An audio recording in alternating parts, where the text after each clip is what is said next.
কোথায় গেল আমার সেই শক্তি? পরশুরাম যখন আমার হস্তে তুলে দিয়েছে মার সব, তবে দিয়েছ তুলে আমার হস্তে ধরো, তবে এবার এই মারকে হারবো আমি ওই স্বর্গ ধামে। একই রঘুনাথ, তুমি হরে ধরে ভঙ্গ করে আমাকে বিবাহ করেছো, আর এই ধরে ভঙ্গ করে তুমি কাকে বিবাহ করতে চলেছো রঘুনাথ? না সেটা না, এই বিষ্ণুবত কার মুখ আমি ভঙ্গ করে কাউকে যে বিবাহ করতে যাইনি।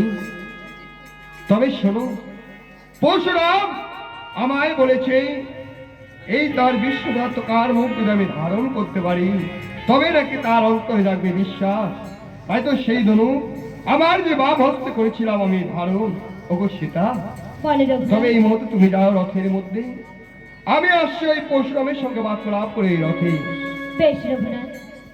তবে পরশুরাম বার জবে তুলে দিয়েছে আমার হস্তে, এই বারকে হারবো তবে এই স্বর্গ ধামে। না না রামচন্দ্র, কার মুখে তুমি যে বাণ যোজনা করেছো ও সাংঘাতিক বাণ। ওই বাণ যদি তুমি স্বর্গে নিক্ষেপ করো, স্বর্গে দেবকুল সব ধ্বংস হয়ে যাবে। ওই বাণ তুমি স্বর্গদামে হেন না রাম। পরশুরাম তবে কি এই বার হারবো এই পাতালে?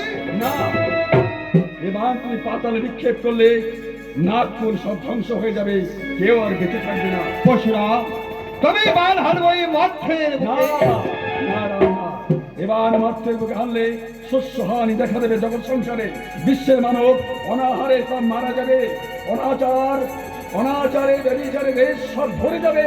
এবার তুমি বিশ্ব মাঝের হেন না রাম। পরশুরাম তবে এই বারকে হারবো তোমার বক্ষ মাঝে। আমার পক্ষে না রাম না, আমার পক্ষে বান তোমাকে আনতে হবে না।